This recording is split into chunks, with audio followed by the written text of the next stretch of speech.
예, 스튜디오에 박찬정 변호사 모셨습니다. 어서 오십시오. 반갑습니다. 예, 우선 박근혜 대통령이 경축사에서 대일 메시지 던진 거예요. 아베 총리의 전후 70주년 담아 아쉬운 부분이 적지 않은 것이 사실이다. 일본 정부는 역대 내각의 역사인식 계승 공헌에 일관되고 성의 있는 행동으로 뒷받침해야 된다. 어떻게 적절했다고 보십니까? 예, 광복 70주년은 우리에게도 큰 의미가 있고 예. 우리 관련 국가인 중국과 미국의 경우에도 전승일이지요.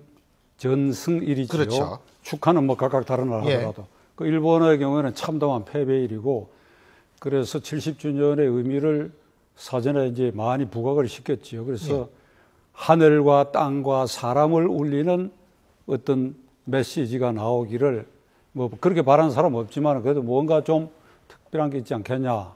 국내적으로 국내를 향한 메시지 그리고 국외적으로 우리 관련 국가들에 근데 전체적으로 무덤덤해버렸어요. 왜요? 국내적으로 제가 기대했던 것은 여기 임기 반환점하고 이 겹쳐 있거든요. 8월 15일이고 열흘 뒤면 임기 완전 반환점인데 그 사이에 가장 미흡했다고 생각되는 부분 결국은 이게 통합과 소통 문제인데 그것에 대해서 대통령이 어떤 국면 전환을 위해서 국민의 심금을 울리는 어떤 강렬한 메시지를 저는 사실 기대를 했었는데 그거 그렇고 그 다음에 중국, 일본, 미국과의 또 북한 관계 이 네 방향에서의 관계에 있어서는 나는 박 대통령이 현실적인 국가 이익을 고려해서 그 하고 싶은 말을 좀 자제했다. 그 박 대통령으로서는 현재 주어진 상황에서 그 외교적 전략 전술을 뭐 그 한계 수준에서 결정할 수밖에 없었다. 그렇게 보면. 예, 그 한계 수준에서 결정할 수밖에 없었다. 근데 어쨌든 일본 측에서도 일본 언론도 박근혜 대통령이 이제 그 한일 관계 정상화의 가능성을 열어뒀다라는 식의 평가를 내리는 것 같은데 필요는 한 거 아니겠어요? 언젠가는 정상화돼야죠. 미국 조야에서는 한국이 이 중국과 미국을 두 나라를 두고 균형 내지는 중국에 기울이지 않느냐 하는 우려와 시각을 가진 경향이 지금 현재 존재하고 있지요. 그리고 일본의 입장에서는 한국이 중국, 친중, 그리고 반일, 일본에는 아주 반일적인 자세를 취한다.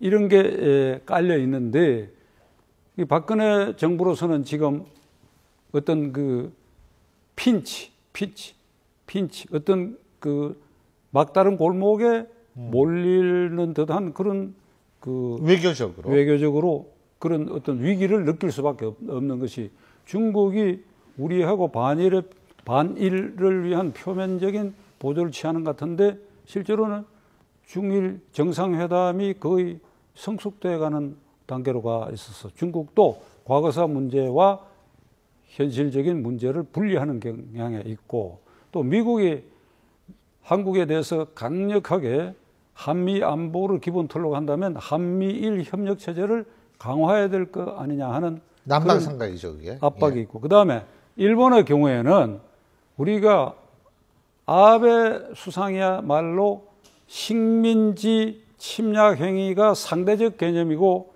이 사실상 부정을 했고 그다음에 종군 위안부 문제를 성매매로 얘기한 사람이거든요.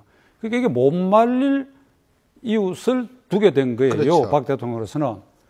그런데 이제 약간 역대 지도자들의 그 입장을 이렇게 지켜나가겠다고 하는 그 선에서 그것을 받아들이고 한일 정상회담을 위한 이게 물꼬를 틀 수밖에 없었지 않느냐. 어쨌든 지금 우리를 둘러싼 것은 제가 볼 때는 이렇거든요. 미국은 일본을 잡으려고 그러고 일본은 중국에게 신호를 보내는데 우리가 없는 거예요, 지금.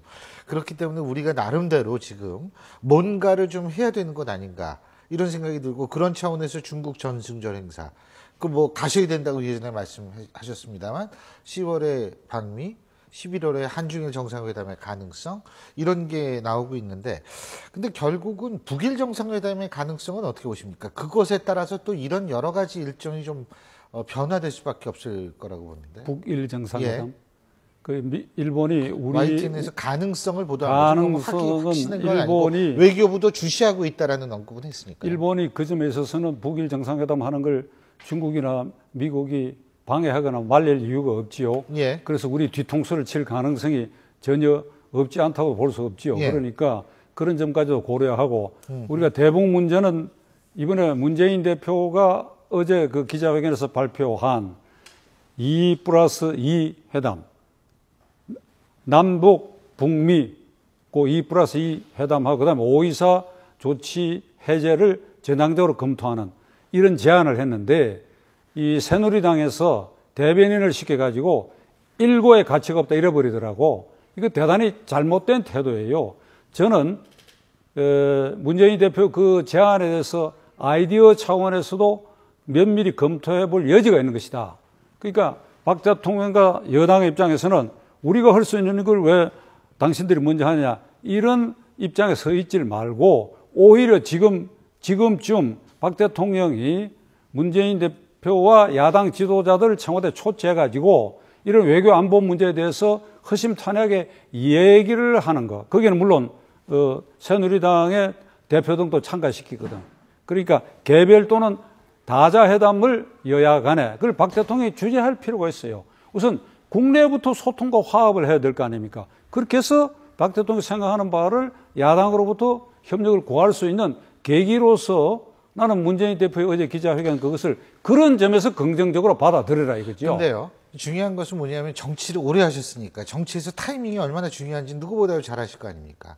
그런데 자 4일날 지뢰 터졌지 않습니까? 그리고 쭉 그 이후의 과정을 제가 반복할 필요는 없습니다만 14일날 북한은 무차별 타격을 하겠다라는 위협을 했습니다. 15일날도 을지 연습에 대한 한미 연례 군사 훈련에 대한 상당한 위협을 가했습니다. 16일날 야당 대표가 평화를 얘기하고 경제 공동체 구상을 얘기하면서 5.24 조치 해제를 얘기했습니다. 자 그럼 타이밍적으로 그게 옳았다고 생각하십니까? 남북 관계는 예. 우리가 6.25 전쟁 중에도 판문점에서 휴전 회담을 했어요. 포성을 듣고도 예. 지금 표면상 이 대북 선전도 하고 그렇게 하더라도 그렇게 해서 공개적으로 성명전에서는 아주 자극적인 걸 주고받고 하더라도 그게 물밑으로는 타협하고 회담하고 할 수 있는 그 길을 터야지요. 그리고 지금 겉으로 드러난 것처럼 맨날 그 싸우면 어떻게 합니까? 근데 지금 이것이 물밑이 아니라 야당 대표의 기자회견 아닙니까? 이건 물밑으로 볼 수 없는 거 아니에요? 아니, 그러니까 정부 입장에서는 예. 그런 것도 하나의 고리로 쓸 수 있어야 돼요. 왜 그런가 하면 이 중국 왕조 시대 이래에 공자가 한 말이 군왕의 제1차적 목표는 국태민안이라고 했어. 예. 그 뭔가 나라가 태평하고 백성이 편안해야 되는데 어떤 시대 어떤 지도자들 간에 지금 남북 문제를 가지고 국민을 불안에 빠뜨리면 안 돼요. 예. 지뢰 문제를 갖고 지금 문제되는 거는 박 대통령이 정말 보고를 확실히 받았느냐 하는 것이 이문시 되고 있잖아요. 하지만 일부에서는 북한이 얘기한 무차별 타격의 가능성에 대해서 오히려 더 비중을 둘 수도 있는 거 아닙니까? 타격의 가능성이 있을수록 가능한 방법으로 물론 타격하겠다는 그 순간에 협상하자고 할 수는 없다 하더라도 그런 경우라도 그것을 뛰어넘는 국태민안의 길을 찾을 수 있는 지혜가 있어야 된다 이거지요. 그게 개인과 개인 사이의 일이 아니고 남북 긴장이 그렇게 해서 올 수 있는 불의의 어떤 충돌이나 사고 때문에 이럴 게 우리가 많지 않습니까? 제가 이렇게 말하는 걸 김정은 제1비서가 듣고 좋아라 하지 않겠지만은 우리가 국지전을 만일 한다든지 하면 우리가 이럴 게 더 많아요. 가령 휴전선상에서 어떤 이 연평도나 천안함과 같은 그런 사태가 다시 한번 일어난다 그러면 당장 그 당시도 그랬지만은 증권 시장이 마비되지 않겠습니까? 그보다 더한 일이 국지적으로 일어났다고 한다면 그 엄청난 피해의 강도는 우리가 입게 될 것이다. 이런 국민의 불안을 해소하기 위해서도 우리가 남북관계에 있어서는 평시에 주도적으로 대화의 폭을 넓히고 접촉면도 넓히고 그런 가운데 5.24 조치 해제 문제도 긍정적으로 얘기할 수 있어야 된다. 야당 대표가 지금 이 시기에 그렇다고 해서 지뢰 문제 와중에 너희가 그런 말을 할 수 있냐 이렇게 손가락질 일이 아니다 이거예요. 그럼 야당은 할 말이 있는 것이 지뢰 문제에 대해서 박 대통령이 그럼 제대로 국민을 안심시키고 대응을 했느냐. 대통령이 보고 자체를 받았냐 하는 이문까지 지금 들고 있는 마당 아닙니까? 지금 사실 일반 국민들이 불안해하는 것은 보고 체계 이런 것도 물론 따져봐야 됩니다. NSC는 왜 8일 날 열렸고 이런 것도 다 따져봐야 되지만 일반 국민들이 불안하게 느끼는 것은 뭐냐면 북한의 지뢰 도발을 일단 일으켰고요, 북한이. 그 다음에 무차별 타격을 하겠다라고 위협을 했고요. 그리고 지금 이제 북한이 한미 연례 군사훈련이 시작이 되면서 동부정세에서 확성기를 틀어놓고서 맞대응을 시작했고 그 이후에 북한이 어떻게 나올지를 모르는 그런 두려움이지 지금 대표님께서 말씀하신 식으로 대로 뭐 예를 들면 이거 다 따져가지고 그건 따져야죠. 반드시 따져야 되지만 그 따진 것에 의해서 두려움을 느끼는 건 아니지 않냐 이런 생각도 드는데요. 그 지금 말씀 중에 예. 이렇게 순서로 따져서 예. 북한의 이 타격, 이른바 협박, 예. 그것이 이쪽에서, 남쪽에서 대북 심리전으로 그 12 년째 중단했던 그 방송하겠다고 한 이후에 일어난 일이거든요.